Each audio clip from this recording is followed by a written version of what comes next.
오늘은 골짜기를 지나는 지혜라는 제목을 가지고 시편 23편 4절 말씀을 같이 한번 살펴봤으면 좋겠습니다. 우리가 계속해서 시편 23편 말씀을 살펴보고 있습니다. 그런데 시편 23편은 6절로 구성된 굉장히 비교적 짧은 시예요. 그럼에도 불구하고 이 시가 오랫동안 많은 사람들에게 사랑을 받고 있습니다. 그렇다면 이 시편 23편이 왜 이렇게 사랑을 받고 있을까요? 여러분들이 식당이나 이런 데 가도 이런 액자에 많이 적혀 있는 말씀인 걸 보게 될 거예요. 그럼 이 말씀이 이렇게 사랑받는 이유는 무엇일까요? 그것은 아마도 이 시편 23편에는 인생에 대한 깊은 통찰이 담겨져 있기 때문이 아닐까 싶습니다. 인생이란 무엇이며 인생을 어떻게 살아야 되는지에 대해서 깊은 그런 통찰을 담고 있기 때문에 이 시가 사랑받는 게 아닐까 싶어요. 저는 오늘 본문의 말씀을 중심으로 해서 우리가 이 땅을 살다 보면 부득이하게 만날 수밖에 없는 고난과 역경, 어려움의 문제에 대해서 시편 23편 저자가 느꼈던, 그리고 그들이 깨달았던 부분에 대해서 좀 이야기를 나누고자 합니다. 그래서 우리가 인생을 살다 보면 골짜기를 만날 때가 있는데 이 골짜기를 어떻게 이겨낼 수 있을지, 그 지혜에 대해서 몇 가지 이야기를 좀 살펴보길 원합니다. 첫 번째로 먼저 살펴보길 원하는 것은 골짜기의 특징이에요. 우리가 인생을 살다 보면 인생의 골짜기를 만나게 되는데 이 골짜기는 어떤 특징을 갖고 있냐는 거예요. 우리 4절 말씀을 다시 한번 읽어보면 좋을 것 같습니다. 같이 읽도록 하겠습니다. 내가 사망의 음침한 골짜기로 다닐지라도 해를 두려워하지 않을 것은 주께서 나와 함께 하심이라. 주의 지팡이와 막대기가 나를 안위하시나이다. 다윗은 내가 사망의 음침한 골짜기를 다닐지라도 라고 이야기를 합니다. 다윗이 살고 있던 유대 지방은 깊은 골짜기가 좀 많았어요. 그런데 이 깊은 골짜기를 다니는 것은 굉장히 위험한 일입니다. 왜냐하면 이런 골짜기는 어두컴컴하고 사람들이 자주 다니지 않기 때문에 강도도 많고 또 위험한 맹수들도 많아요. 그래서 굉장히 이 골짜기를 다닐 때는 주의해야 됩니다. 다윗은 뭐에 비유하냐면, 내가 인생을 살아보니까 인생도 이렇게 깊은 골짜기를 다닐 때가 있다. 우리 인생도 고난과 역경이 있고, 고난과 역경을 다닐 때는 마치 죽음의 계곡을 지나는 것과 같은 그런 어려운 시절을 보낼 때가 있다라고 이야기하는 겁니다. 우리도 마찬가지예요. 우리도 이 땅을 살다 보면 고난과 역경을, 죽음의 계곡을 지날 때가 있습니다. 그렇다면 우리가 지나게 되는 이 죽음의 계곡의 특징은 무엇일까요? 첫 번째로 우리가 인생의 골짜기 관련해서 첫 번째 특징이 있어요. 그건 뭐냐면 인생의 골짜기는 피할 수 없다는 거예요. 여러분, 인생의 골짜기를, 고난과 역경을 만나길 원하는 사람은 없습니다. 하지만 누구나 인생을 살다 보면 반드시 인생의 골짜기를 만나게 돼요. 여기에는 예외가 없어요.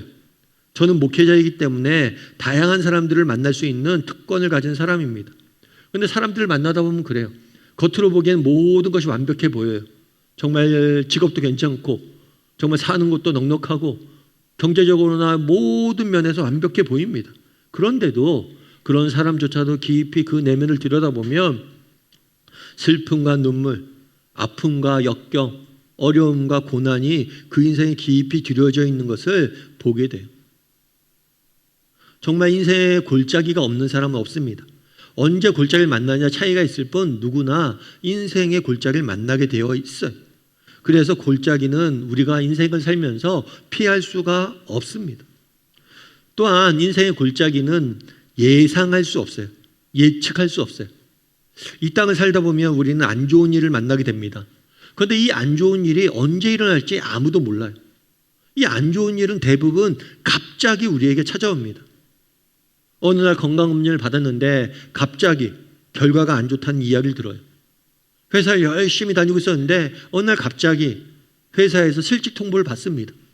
사랑하는 부부 사이에, 사랑하는 부부와 자녀 사이에, 사랑하는 연인 사이에, 사랑하는 친구 사이에 아무 문제가 없는 줄 알았는데 어느 날 갑자기 둘 사이에 문제가 있음을 발견하게 되는 거예요. 여러분, 인생의 골짜기는 예고하고 찾아오지 않습니다. 갑자기 찾아와요. 그렇기 때문에 대처하기가 힘든 거예요. 언제 인생의 골짜기가 닥칠지, 내가 언제 큰 병이 걸릴지 알면 내가 대비라도 할 텐데 그러지 않아요. 골짜기는 그냥 갑자기 찾아오는 것이 골짜기입니다. 뿐만 아니라 인생의 골짜기는 공평합니다. 겨울이 되면 눈이 내리죠. 근데 저는 어렸을 때 눈이 좋아했던 것 같아요. 눈이 오길 기다리고. 그런데 나이가 들면서 눈이 조금 그렇게 기다려지지 않아요. 치우기도 해야 되고 미끄럽고 운전하기도 힘들고. 그래서 눈 오는 걸 별로 요즘 좋아하지 않습니다. 그런데 겨울에 눈이 오는데 눈을 좋아하는 사람에게만 눈이 오나요? 아니죠. 눈을 좋아하는 사람이나 눈을 싫어하는 사람이나 모두에게 눈이 내립니다. 착한 사람에게만 눈이 오나요? 아니죠. 착한 사람에게뿐만 아니라 나쁜 사람에게 눈이 와요. 눈을 좋아하거나 눈을 필요로 하거나 눈을 싫어하거나 눈을 필요로 하지 않거나 상관없이 누구에게나 인생의 골짜기는 공평하게 내립니다. 믿음도 마찬가지예요. 우리가 믿음이 있다고 해서 인생의 골짜기에서 예외가 되는 게 아니에요. 이게 참 안타깝고 이것이 참 힘든 일이에요. 우리가 하나님을 믿습니다. 그리고 하나님을 믿고 정직히 신앙생활을 합니다. 예배 드립니다. 내가 정말 열심히 뜨겁게 하나님 더 찾습니다. 그런데 갑자기 인생의 골짜기가 고난이 닥치는 거예요. 목사인 저도 마찬가지죠. 목사라고 저에게 고난이 없는 게 아니에요. 믿음이 있건 없건 내가 얼마나 오래 믿었건 얼마나 열심히 믿었건 믿음과 상관없이 인생의 골짜기는 닥치게 되어 있는 거예요. 그게 참 어려운 거죠. 누구도 인생의 골짜기로부터 자유로울 수는 없습니다. 그런데 인생의 골짜기가 갖고 있는 또 다른 특징이 있어요. 그건 뭐냐면 임시적이라는 거예요. 임시적. 오늘 본문에 보면 다윗이 이야기하죠. 내가 음침한 사망의 골짜기를 다닐지라도라고 이야기하면 다닐지라. 다닌다. 거닌다. 이렇게 표현하고 있어요. 다르게 말하면 인생의 골짜기에 어두운 골짜기에 거한다. 산다라고 표현하고 있지 않아요. 다르게 말하면 인생의 골짜기는 그냥 지나치는 거예요. 인생의 골짜기는 지나가는 거예요. 다르게 말하면 인생의 골짜기는 고난과 역경은 임시적이고 일시적이에요. 그래서 우리 신앙의 선배들이 좋아하는 말이 있죠. 그 말은 뭐냐면 이 또한 지나가리라. 이 또한 지나가리라. 여러분 인생에 어려움들이 있습니다. 아픔들이 있습니다. 하지만 그것을 기억해야 될 게 있어요. 그것은 영원하지 않다는 거예요. 그거는 임시적이고 일시적입니다. 골짜기는 영원하지 않아요. 또 한 가지 인생의 골짜기와 관련해서 우리가 가져야 될 분명히 알아야 될 사실 특징이 있어요. 그건 뭐냐면 인생의 골짜기는 목적이 있다는 거예요. 목적. 앞서도 계속해서 설명하지만 시편 23편은 다윗이 목동 시절이었을 때 자신의 경험을 바탕으로 지은 시예요. 유대 땅은 어떻게 되어 있냐면 겨울이 되면 여름이 되면 고원에 있는 목초지에서 양떼를 먹이다가 겨울이 되면 집으로 내려옵니다. 그런데 다시 봄이 되면 양떼들을 이끌고 높은 고원에 산 위에 목초지로 가야 돼요.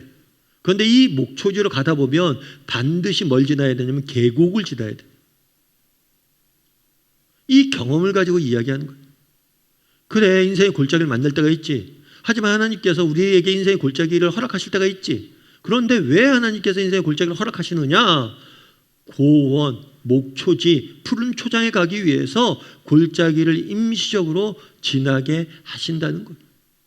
다윗이 경험한 게 있어요. 참 내가 하나님을 잘 믿었고 내가 열심히 신앙생활을 했고 하나님을 쫓아 살았는데 내 인생에 고난이 너무 많았다는 거예요. 그런데 내가 경험했던 고난은 무의미한 것이 아니었다는 거예요. 하나님께서 선한 목적을 가지고 푸른 초장에 나를 인도하기 위해서 임시적으로 일시적으로 이 골짜기를 지나게 하셨다라고 표현하는 거예요. 그래서 인생의 고난을 뭐에 비유하느냐? 유대 지방에 있었던 골짜기에 비유한 거예요. 그래 내가 목동이었을 때 양떼를 이끌고 골짜기를 지나갈 때가 있었지. 부득이하게 푸른 초원에 가기 위해서 골짜기를 지나갈 때가 있었지. 하나님도 마찬가지야. 우리에게 골짜기, 고난을 허락할 때가 있는데 그것은 더 좋은 것을 위해서 그랬던 거야. 그래서 인생의 고난은 무의미하지 않다는 거예요. 다르게 말하면 인생의 골짜기는 목적이 있다는 거예요. 해리포터라는 여러분 소설을 아실 거예요. 이 소설 같은 경우에 전 세계에 85개 언어로 번역되어서 판매가 되었어요. 그 누적 판매량이 6억 건이 넘었대요. 여러분 6억 건의 책이 팔린다는 건 완전히 초 베스트셀러예요. 엄청난 작품을 쓴 거죠. 그런데 이 해리포터를 쓴 작가가 조앤 롤링이에요. 그런데 이 그녀가 인터뷰에서 그런 얘기를 한 거예요. 어떻게 이렇게 유명한 작품을 쓰게 됐습니까? 라고 이야기했더니 이 조앤 롤링이 뭐라고 얘기했냐면 이렇게 얘기했어요. 유난히 짧았던 결혼 생활은 안에서부터 무너졌고 나는 직장도 없이 혼자 아이를 키워야 했다. 노숙자가 아닌 상태로 현대 영국에서 가능한 극한의 가난을 겪고 있었다. 그때 나는 중요했던 유일한 작품을 완성하는데 온 힘을 기울였다. 내가 만약 다른 부분에서 하나라도 성공을 거두었다면 진정한 나의 영역인 글쓰기에서 성공하겠다는 일념을 갖지 못했을 것이다. 무슨 얘기예요? 결혼을 했습니다. 그런데 결혼 생활이 짧았어요.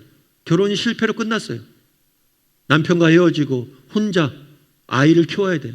그런데 그 당시에 변변한 직업도 없었어요. 직장을 다니지도 않았어요. 그러다 보니까 노숙자는 내가 비록 아니었지만 가장 가난하게 지내고 있었다는 거예요. 그래서 이렇게 결혼도 실패하고 홀로 아이를 키우고 너무나 가난한데 그래서 내가 할 수 있는 유일한 길은 글쓰기밖에 없기 때문에 이것에 집중을 했고 그래서 이런 작품을 쓸 수 있었다는 거예요. 맨 마지막 이렇게 얘기한 거죠. 내가 만약에 다른 어떤 부분에서 한 가지라도 성공을 했다면 나는 글쓰기에 집중하지 못했을 것이고 그럼 해리포터를 쓰지 못했을 것이다 라고 이야기하는 거예요. 다르게 말하면 자신이 경험했던 이 모든 실패가 무의미하지 않았다는 거예요. 이 실패로 인해서 내가 온전히 나만의 영역인 글쓰기에 집중할 수 있었다는 거예요. 우리도 마찬가지입니다. 성경은 하나님은 사랑이라고 가르쳐요. 하나님이 우리를 사랑하신다고 이야기합니다. 그런데 왜 하나님께서 우리를 사랑하시는데 우리에게 이런 어려움을 주실까요? 왜 우리에게 이런 골짜기를 허락하실까요? 너무 이상하잖아요. 내가 이런 골짜기를 만나기 싫어서 예수 믿는 건데 예수를 믿어도 이런 골짜기를 허락한다면 무슨 의미가 있냐는 거예요. 그런데 정말 목자가 양떼를 이끌고 푸른 초원에 가기 위해서 골짜기를 지나가는 것처럼 하나님께서 때로는 우리 인생의 고난과 역경을 허락하시는데 이게 무의미하지 않다는 거예요. 다윗이 경험한 게 그거예요. 우리의 인생의 골짜기는 무의미하지 않다는 거예요. 목적이 있다는 거예요. 바라기는 우리 다음의 식구들이 정말 우리가 경험하는 인생의 골짜기가 무의미하지 않음을 깨닫고 우리의 골짜기는 목적이 있음을 깨닫고 정말 믿음으로 골짜기를 건널 줄 아는 저나 여러분이 되기를 주님의 이름으로 소원합니다. 우리 옆 사람에게 인사했으면 좋겠습니다. 골짜기는 무의미하지 않습니다. 한 번 더 인사할까요? 골짜기 끝에 초원이 있습니다. 하나님께서 우리의 목자 되신 하나님께서 분명한 선하신 목적을 가지고 우리를 인도하신다는 사실을 확신했으면 좋겠습니다.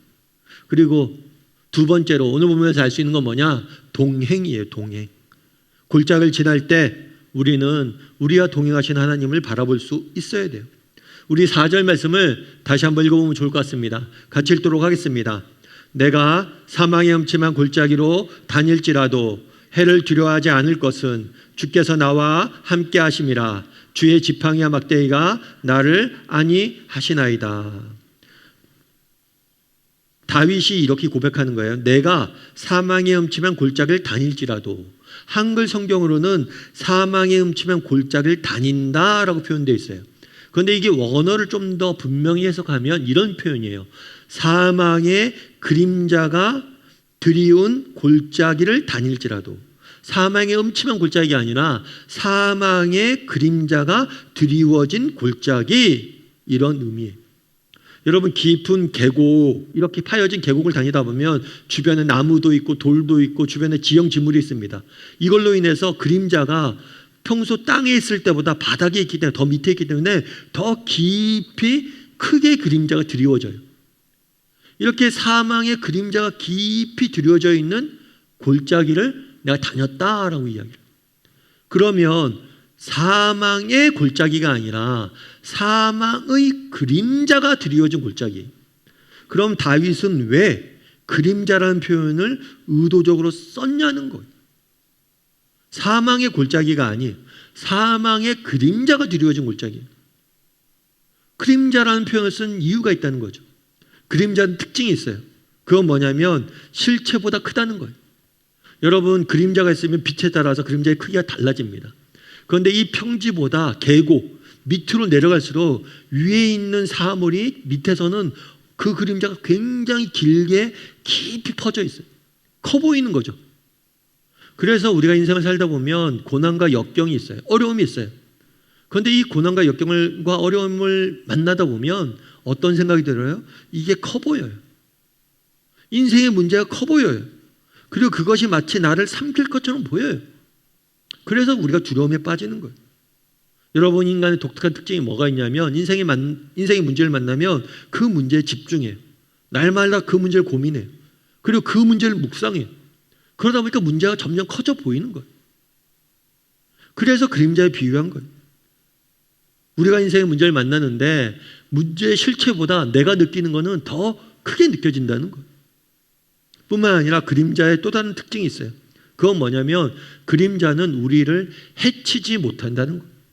예를 들어서 차에 의해서 교통사고가 나는 경우가 있습니다. 차가 무엇인가를 받고 차에 치일 수가 있어요. 그런데 여러분, 차에 치이지만 그림자에 치이는 경우가 있나요? 그림자는 치이는 게 아니라 그림자는 지나가는 거예요. 다윗은 뭐라고 표현했냐면 사망의 골짜기가 아니에요. 사망의 그림자가 있는 골짜기예요. 다르게 말하면 인생에 문제와 역경이 있었는데 그것이 결코 나를 해치지 못했다라고 이야기하는 거예요. 그래서 한글 성경에도 이렇게 표현되어 있는 거죠. 사망의 험창한 골짜기를 다니더라도 해를 두려워하지 않는다. 내가 두려움이 없다는 거예요. 그것으로 인해서 내가 피해를 입을까 염려하거나 걱정하지 않는다는 거예요. 그래서 그림자라는 표현을 쓴 거예요. 그럼 왜 이런 인생의 고난과 역경이 나를 해롭게 할 수 없습니까? 뒤에 바로 이유를 설명하죠. 그 이유는 뭐예요? 주께서 나와 함께 하심이라. 주께서 나와 함께 하심이라. 다윗은 경험한 게 있어요. 그건 뭐냐면 인생의 어려움과 역경을 많이 만났는데 그때 그 순간 그 인생의 어려움과 역경을 나 혼자 경험하지 않았다는 거예요. 인생의 고난과 역경을 경험할 때 누가? 우리 주님이 나와 함께 하셨다라고 고백하는 거예요. 사실 인생의 고난이 역경이 어려운 이유가 있어요. 그건 뭐냐면 고난의 시간이 되면 찾아오는 불청객이 있어요. 그건 누구냐면 외로움이에요. 인생의 고난이 닥칩니다. 그럼 주변에 있는 사람들이 떠나요. 다윗도 경험했어요. 다윗의 말년에 정말 아들 압살롬이 반란을 일으켰습니다. 여러분, 아들이 반란을 일으켰어요. 그럼 어떻게 해야 돼요? 아들과 맞서 싸울 수도 없어요. 왜요? 아들을 내가 죽여야 되니까. 그렇다 가만히 있을 수도 없어요. 왜요? 아들이 날 죽일 거니까. 아들이 반란을 해서 내 목숨을 위협하는 상황이 되었어요. 얼마나 답답해요. 그런데 그런 위기가 처하자 다윗 주변에 있는 신하들이 다 압살롬 편에 듭니다. 다 자기를 떠나요. 그래서 홀로 광야로 도망치게 됩니다. 다윗은 경험한 거예요. 많은 사람들이 떠난 거예요. 그런데 그 순간에도 누가 자기와 함께 있었다고요? 주께서, 하나님께서. 다르게 말하면 정말 우리가 인생에 고난이 있습니까? 역경이 있습니까? 정말 그 순간 누가 우리와 함께 하세요? 하나님이 우리와 함께 하실 뿐만 아니라 평소에 내가 평온했을 때, 내가 좋았을 때, 내가 평안할 때 만나지 못한 하나님을 더욱 깊이 만나게 되는 거예요. 그래서 인생의 고난의 깊은 골짜기를 지나고 나온 사람들이 한결같이 고백하는 게 있어요. 그건 뭐예요? 그곳에 하나님이 있었다는 거예요. 그곳에 하나님이 있었다는 거예요. 여러분, 우리가 인생의 골짜기를 다닐 때가 있습니다. 인생의 고난과 역경이 다닐 때가 있어요. 하지만 기억할 것은 뭐냐면 목자 되신 하나님께서 나와 함께 그곳에 계신다는 것. 이 사실을 기억해야 돼요. 여러분, 개그우먼 이성미 씨라는 분을 아마 아실 거예요. 아마 젊은 친구들은 잘 모를 거예요. 왜냐하면 요즘 TV에 잘 안 나오니까. 근데 저희 때는 굉장히 유명했던 연예인이었어요. 그런데 이 연예인이, 개그맨이 이성미 씨가 연예인 연합예배 때 간증을 한 적이 있어요. 이 간증을 했는데 어떤 간증을 했냐면 지금은 세상을 떠나서 세상을 떠났지만 그룹 울랄라 세션이라는 그룹이 있어요. 이 그룹의 리더 임윤택 씨가 있는데 이분이 암에 걸렸어요. 그래서 암투병을 하고 있는 거예요. 그런데 이 이성미 씨가 이 임윤택 씨가 암에 걸렸다는 소식을 들었어요. 그래서 이분에게 복음을 전하고 싶은데, 저 사람 죽기 전에 복음을 전하고 싶은데, 그리고 복음을 전하고 고통을 위로하고 싶은데 참 마음에 늘 부담이 있는 거예요. 뭐냐면 자기는 암에 안 걸렸잖아요. 암에 걸린 사람의 심정을 모르잖아요. 내가 암에도 안 걸렸는데 암에 걸린 사람한테 어떻게 위로를 전하지? 위로의 말을 하지? 늘 고민이었대. 그 고민하고 있는데 어느 날 병원에 갔어요. 병원에 갔는데 진단을 받았는데 자기도 암에 걸린 거예요. 앞서도 얘기했지만 정말 불현듯하게 갑자기 닥쳐요. 인생의 골짜기. 암에 걸린 거예요. 딱 암에 걸렸다는 이야기를 듣자마자 이분이 임윤택 씨에게 전화를 했대요. 윤택아, 내가 암에 걸려보니까 그동안 내가 얼마나 힘들었는지 이제야 내가 조금 알 것 같아. 그러면서 하나님께서 자기에게 암이란 고통을 주셨는데 오히려 이 고통으로 인해서 다른 사람을 위로할 수 있게 되었다라고 간증을 하더라고요. 참 이 간증을 들으면서 이분이 대단하다는 생각이 들었어요. 나라면 저렇게 고백할 수 있을까? 나라면 못할 것 같은데. 여러분들은 어떠세요? 여러분들이 사랑하는 사람이 있습니다. 이 사람이 암에 걸렸다고 가정해 보세요. 그 사람을 위해서 같이 암에 걸리겠습니까?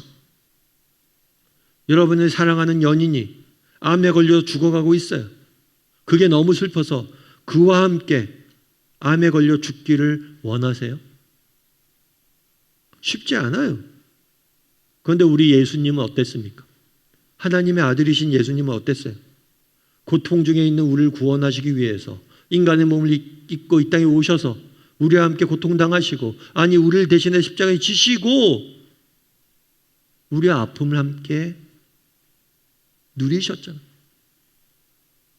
여러분, 우리 하나님은 누구십니까?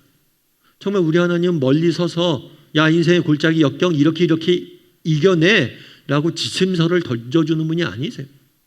우리 삶에 들어오셔서 나와 함께 고통당하고 정말 세상 사람들이 아무도 모르는 나만의 아픔을, 나만의 괴로움을 아시고 함께 느끼시고 함께 이겨내길 원하시는 분이 하나님이세요. 바라기는 인생의 골짜기가 있습니까? 인생의 고난과 역경을 만났습니까? 그때가 하나님께 더욱더 가까이 나아가야 될 때예요. 그 순간이 나와 함께 하시는 하나님을 더욱더 깊이 만나야 될 순간이. 바라기는 우리 다음의 식구들이 정말 인생의 고난 중에 우리 하나님께서 나와 함께 계시다, 이 사실을 믿고 확신하고 하나님께 더 가까이 나가서 우리 아픔을 드릴 줄 아는, 그래서 주님과 함께 인생의 골짜기를 건널 줄 아는 저나 여러분이 되기를 주님의 이름으로 소원합니다. 우리 옆 사람에게 인사했으면 좋겠습니다. 골짜기를 혼자 건너지 맙시다. 한 번 더 인사할까요? 하나님이 함께 하십니다. 마지막으로 오늘 본문에서 알 수 있는 건 뭐냐? 하나님의 보호하심이에요. 보호하심. 우리 4절 말씀을 다시 한번 읽어보면 좋을 것 같습니다. 같이 읽도록 하겠습니다. 내가 사망의 음침한 골짜기를 다닐지라도 해를 두려워하지 않을 것은 주께서 나와 함께 하심이라. 주의 지팡이와 막대기가 나를 안위하시나이다. 아까 얘기했던 것처럼 다윗은 사망의 골짜기가 아니라 사망의 그림자가 드리워진 골짜기라고 표현해요.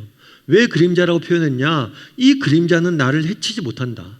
고난과 역경이 있었지만 나는 그것이 나를 망하지 않게 했고 나를 넘어뜨리지 않았고 내가 그것들을 이겨냈다라고 표현하는 거예요. 그럼 어떻게 이겨낼 수 있었냐? 주께서 나와 함께 하셨기 때문이다. 그런데 주님이 나와 함께 하시면서 뭘 했냐면 주의 지팡이와 막대기로 나를 안위하시다. 이 안위하시다는 걸 보호하셨다는 거예요. 나를 보호하셨기 때문이다. 그래서 우리가 인생의 골짜기를 다닐 때 확신해야 될 게 있어요. 그건 뭐냐면 하나님이 나와 함께 하실 것이고 나를 뭐 할 거라고요? 보호하고 지켜주실 것이다.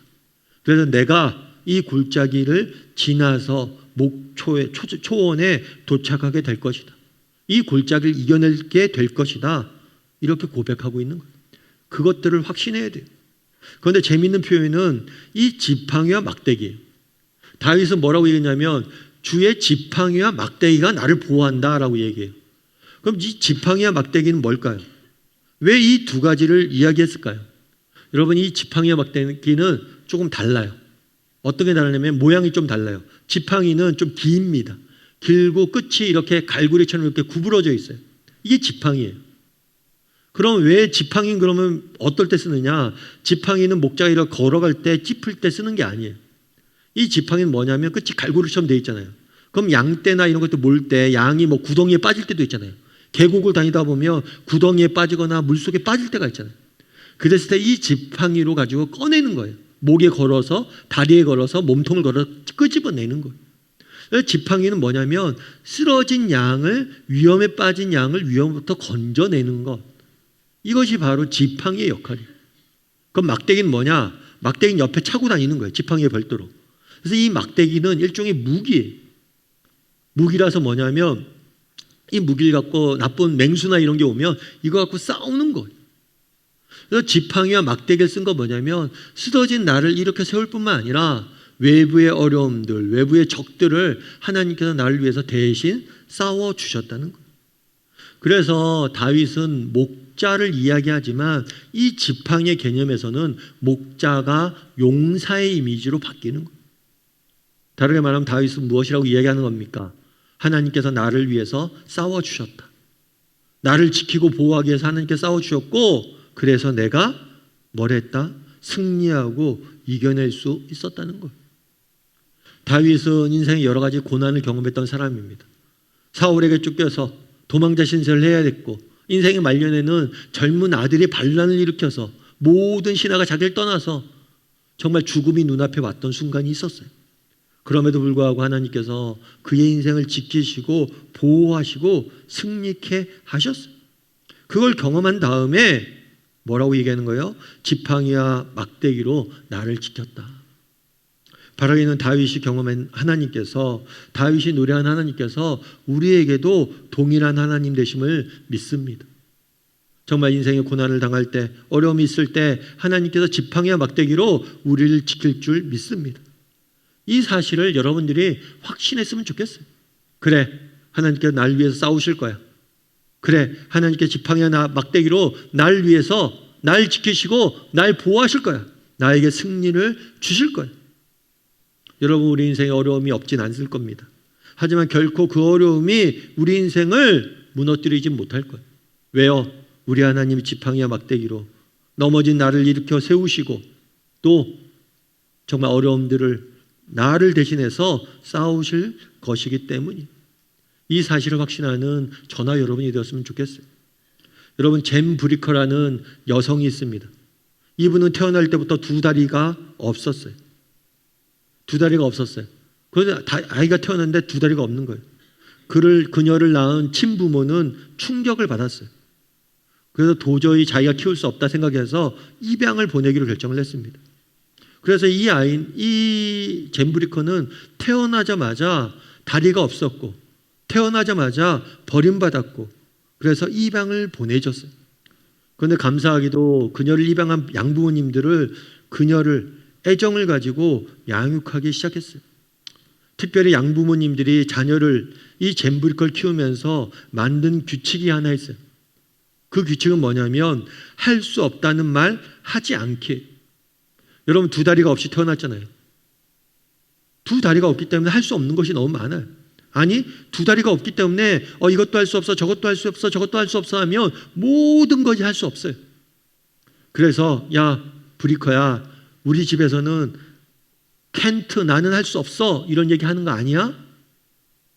무조건 할 수 없다는 얘기 안 하고 무조건 도전해봐라 이렇게 이야기를 했어요. 이런 부모의 지극정성인 돌봄으로 잼브리커는 정말 두 다리가 없지만 작가로서 또 운동가로서 정말 많은 사람들에게 선한 영향력을 미치고 있어요. 그런데 한 번은 이 잼브리커가 부모님에게 그런 질문을 했대요. 이 잼브리커는 태어나자마자 다리가 없었죠. 그리고 태어나자마자 이 사람이 처음 경험한 게 뭐냐면 버림받는 거였어요. 여러분이라면 어떻게 했어요? 태어나자마자 다리가 없고 태어나서 첫 경험이 버림받는 거예요. 그래서 양부모님에게 물었어요. 어머님, 아버님, 왜 제 친부모는 저를 버렸을까요? 라고 물었어요. 왜 제 친부모는 저를 버렸을까요? 그랬더니 양부모님들이 그런 이야기를 했대요.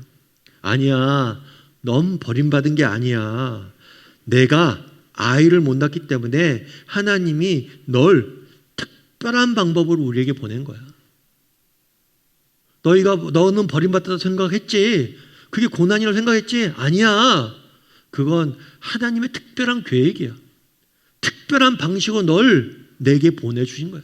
난 그래서 너무 너가 사랑스럽고 너가 너무 감사하고 너는 너무 내게 특별한 존재야. 고난을 다르게 해석하는 거죠. 그러면서 그녀는 책에서 이렇게 이야기합니다. 나는 다리가 없이 태어났다. 물론 어떤 면에서 내 삶은 다른 사람들보다 더 힘들다. 그렇지 않다면 거짓말이다. 하지만 나는 내 인생을 비관하며 살아갈 수 있었다. 하지만 그렇지 않았다. 왜냐하면 하나님이 나를 통해 일하실 것을 믿었기 때문이다. 다리가 없이 태어났습니다. 그래서 다른 사람보다 덜 힘들다면 거짓말이란 거예요. 그래서 내게 선택권이 있다는 거예요. 비관하면서 내 인생을 살 것이냐? 그런데 나는 그러지 않았대. 왜요? 나는 하나님께서 특별한 목적을 가지고 우리 양 부모님 댁에 보내진 특별한 존재이고 하나님이 나를 통해서 일하길 원하시는 것이 있음을 믿었기 때문이다 라고 고백하는 거예요. 여러분, 우리도 마찬가지예요. 인생의 고난을 만납니다. 골짜기를 다닙니다. 그럼 우리가 비관하며 살 수 있어요. 그렇죠? 그게 자연스럽죠. 당연하죠. 힘든데 어려운데 우리는 비관하며 살 수 있어요. 아무도 비난하지 않아요. 그래도. 하지만 정말 우리가 인생의 골짜기를 지날 때라도 그래, 인생의 골짜기는 무의미하지 않아. 하나님께서 특별한 목적을 가지고 내게 이런 것들을 허락하셨어. 그래, 하나님께서 나와 함께 하실 거야. 내가 힘들고 어렵지만 내가 하나님께 더 가까이 나가야지. 힘들고 어려울수록 더 하나님께 가까이 나가려고 노력해야지. 그러면 나와 함께 하신 하나님께서 이길 힘을 주실 거야. 지팡이와 막대기로 나를 이 어려움에서 건져내실 거야. 이런 믿음을 가지고 살았으면 좋겠어요. 그리고 이런 믿음을 가지고 정말 골짜기를 지낼 줄 아는 사람들이 되었으면 좋겠습니다. 그래서 바라기는 우리 다음의 식구들이 정말 우리 목자 되신 하나님께서 날 위해서 지금도 싸우고 계시고 날 위해서 일하고 계시다는 걸 믿음으로 정말 인생의 골짜기를 지날 줄 아는 저나 여러분이 되기를 주님의 이름으로 소원합니다.